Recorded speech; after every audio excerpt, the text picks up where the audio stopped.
You're so funny. Lynette Oxley here for Tack Shack Tactical TV. I think you're really into summer. Welcome, Paul.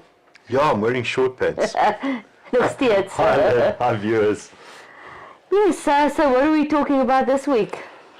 We've got a couple of things on the agenda, which is quite nice for a change.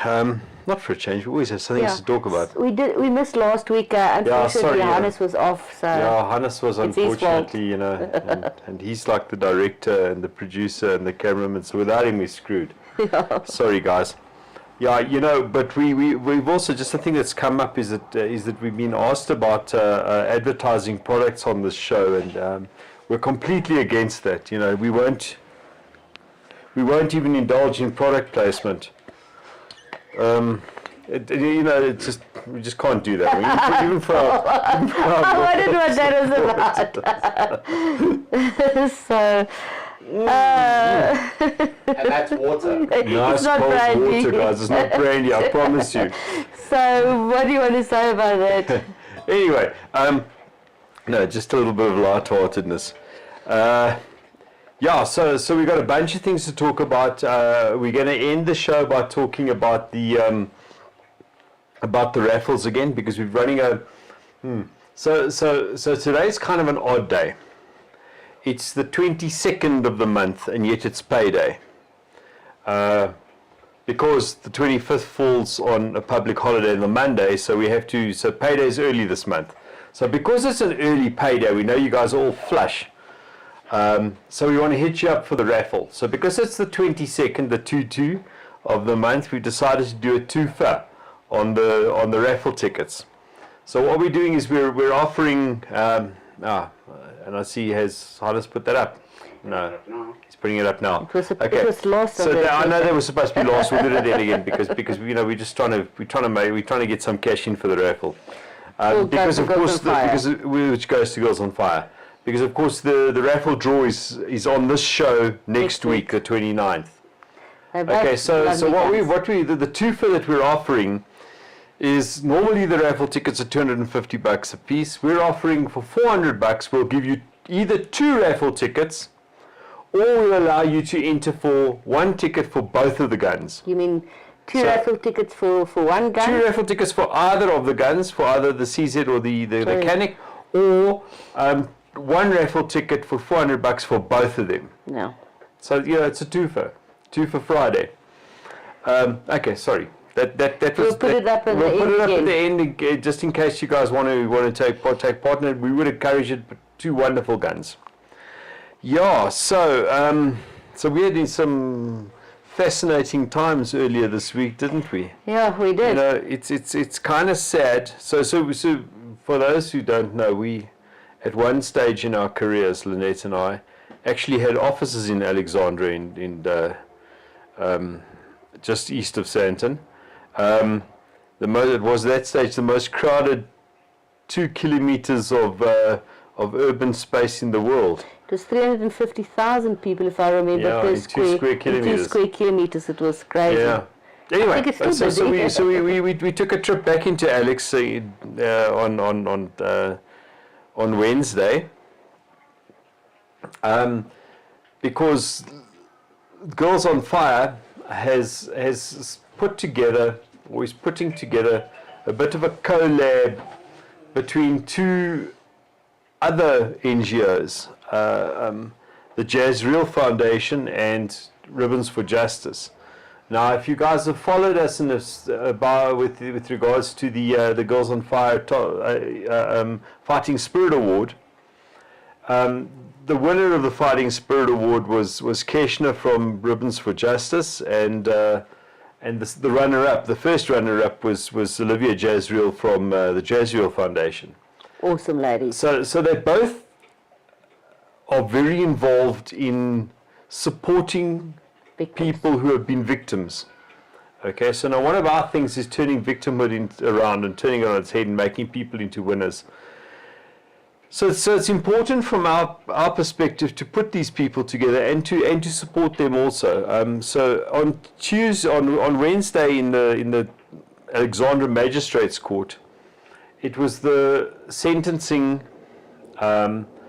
or the verdict and sentencing for that despicable creature, Gerard Ackerman, who, as you people may recall, procured all of the underage people for the children, for that other creep, Paul, what was his name? Paul Kennedy, Advocate Paul Kennedy, who then took his own life before the people in prison could get to him, no doubt.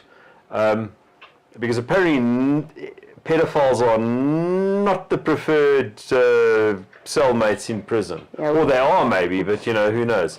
In any case, so this creep was in, he's already been found guilty and sentenced to like 3,000 years in prison in the High Court in last month, in August. And then this, on Wednesday was, these sick puppies. He apparently at Morningside Country Club, in the bathrooms, he faked having a broken arm or an arm in a sling, and tried to get an 11-year-old boy to assist him going to the toilet. What kind? In any case, so he was then. It's important that these people be prosecuted for each and every crime. So even though he's already serving 3,000 years in prison, he had to be dragged into court for that victim, so that victim could see justice done. And he was sentenced. He was found guilty and sentenced for that on 4 counts. Yeah, it was quite. I think the incident was like 2 minutes, but they actually put 4 different counts of abuse. Sexual abuse into it, and he was found guilty on all 4 charges. I think he got 12 months per charge. So it doesn't, but it's concurrently with the current. An extra 4 times 12 months on 3,000 doesn't make a huge difference. No. However, it's important for the victims. It's important for them to get on with their lives, to feel that they've actually, because the young lad had to testify. And he's actually left Johannesburg now because it's been really not. He's been victimized twice by having to go to court to actually do the identity parade, etc., etc. And he sat about 2 rows in front of me, and he's just. The young lad or Gerard? No, the victim was not there. He's really in KZN. Gerard. What a cold, non-caring man. Yeah. Anyway. There's evil out there, that's it. There's huge evil out there, and we're trying to do our little bit to assist with the people that are assisting for the victims, and to make sure that people are held to account in that. So I think it was quite an important thing. It was a step away from what Girls on Fire normally does. And I was just the driver. And the holder. Yeah, I thought at one stage I'd have to be the getaway driver, but apparently, Lynette couldn't quite get to the guy in court. Any case, both ladies are brave beyond. I will not be able to do what Olivia and Keshna is doing. My hat goes off for those ladies. They are absolutely awesome people dealing with. They're real girls on fire. They're real girls on fire. They deal with the dregs of society, and I'm sorry that that's every day of their life. They are exactly the correct people to have walked away with the Fighting Spirit Awards. Note, both of them got guns in the fire as prizes. They're both busy with their training, and that's going to be completed very soon. And our Christmas SWAT Fighting Spirit Award video will come out as soon as I can have a look at it, because I don't have access with a new computer to the network. So I can't watch any of the videos, but we have all of the videos ready, and it should come out hopefully next week as soon as we've sorted out my network problems. Well, yes. Well, network problems aside. Yeah. So we've got a couple of other things we'd just like to talk about that have been in the news. I see there was a farmer, Maas, a 71 or 72-year-old farmer from this morning, who has been in 2 confrontations this year so far on his farm. Attacked twice the first time by 5 attackers. They fired a number of shots at him, he fired a number of shots back at them, and they left. And then again, just recently, he's had another attack on his farm, and he shot one of the guys dead this time. So, Maas, this is to you, but well done. And also, he basically says, always be armed. He always keeps his weapon on him. I know a lot of farmers have weapons, but they leave it in the safe. It doesn't help in the safe. We've seen this, and this is something that really we shouldn't have to talk about. But I've been on a number of farms for hunting reasons and stuff like that, and the guys say, no, we've got guns, they're locked in the safe. We're out around the braai outside the farm. No, but the guns they're locked away because, guys, you don't get to choose when the attack takes place.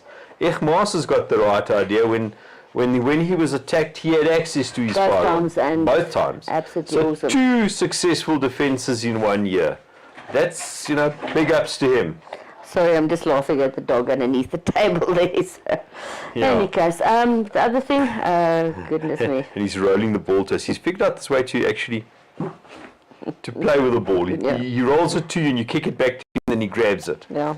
Okay, so the other thing is, of course, the South African Police Service are obviously terribly under budget and under strain to help us to defend us, the South African citizens, against crime. However, their VIP protection budget is more than 52% of the entire Hawks budget that they have for combating crime.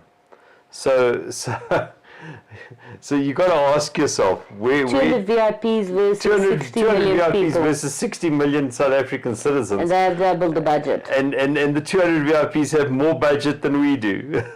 Isn't it just wonderful? Priorities are obviously right for them. They've got their priorities straight. Let our anointed royalty, our rulers, have numerous armed guards on tap. And the South African public must just more look after themselves. That's why take Maas as an example. And have your gun, have it handy. Yeah. Use it when you need to. I always say, as we just talked about it, the perpetrator chooses the time and the place of the attack. Of course. The police, I think I was in a recent Women's Summit and I looked at some statistics about response times and how many of the, I think the DA actually did a study on the response times of the police. If they answer the phone, some of the worst police stations don't answer their phones. But if they do respond, it's usually at least 2 hours before they get there. Yeah, 2 hours is a long time. It's a very long time. Even your security, it happens so quickly. 3 minutes is a long time. We've got a particularly good private security company in our area, and they guarantee a response time of under 3 minutes. 3 minutes is a hell of a long time when it's the entirety of the rest of your life. Absolutely. So I just want to say to everybody, please be safe out there. Yeah. It's get a gun. Get our assistants to get a gun. Get trained. Stay armed. Yeah, if you're not members, become members so that we can do the good work for you from GOSA's side. GOSA Girls on Fire has got some exciting stuff happening. It's just there's so much stuff I can't. My time is a little bit limited right now, but we're getting there. There's some really awesome stuff happening in the future. Yeah, we're having our photo shoot for next year's calendar. As soon as that's out, not this Sunday, so in 10 days' time. Sunday the 1st, and then Monday the 2nd, at the National Museum of Military History, inside the goodies, inside the toys, inside the tanks. Thank you very much to the song, a lady that helped us, that's in control of the marketing. And thank you very much. That's why it's important to have a Buffelsfontein Wapens aluminium water bottle, so that when your Rottweiler knocks it over next to you, it doesn't break. In any case, and the Buffelsfontein ladies go to last weekend, did very well at the Nationals. Yes, so there are lots. The SAPSA Nationals, IPC Nationals. We organised it from Girls on Fire side with Buffelsfontein, so they actually a sponsored team from Buffelsfontein. So well done to all of the ladies. Which is why we're punting Buffelsfontein just a little bit. So any case, anything else, Paul? Or no, that's about it from my side. Have a fantastic long weekend. Yes. Again, the raffle. Yes, the raffle. So please guys, take out raffle you've got a tickets. week to go. We're going to be drawing the raffle tickets on the show next week this time. Awesome guns. Awesome guns. Your last chance. Here's a special for this week, for the week of Friday, the 22nd payday. We'll be running this $400 for both tickets, or for 2 tickets of one or 2 tickets of the other. Absolutely. Fantastic. Cheers. Bye.